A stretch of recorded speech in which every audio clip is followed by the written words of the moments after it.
C'est précisément l'emploi, parce qu'en fait, si on facilite l'investissement, ça veut dire qu'aujourd'hui, on est en France dans un pays qui a à fort coût de main-d'œuvre, c'est normal, on ne reviendra pas en arrière.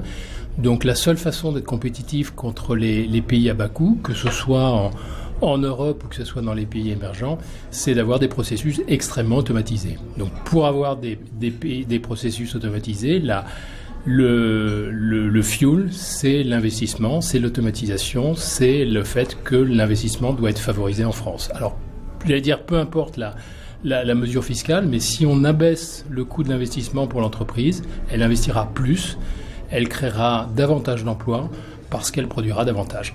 Et aujourd'hui, on est dans un marché qui est de fait mondial.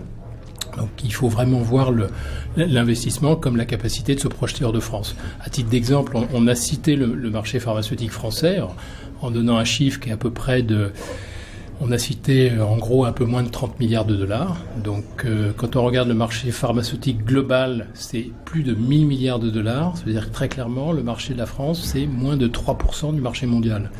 Donc où on s'intéresse, c'est-à-dire on a vocation à servir que le marché français, et on sera de toute façon sur quelque chose d'illimité, où on s'intéresse au marché mondial, donc il faut exporter, donc il faut être compétitif, donc il faut investir.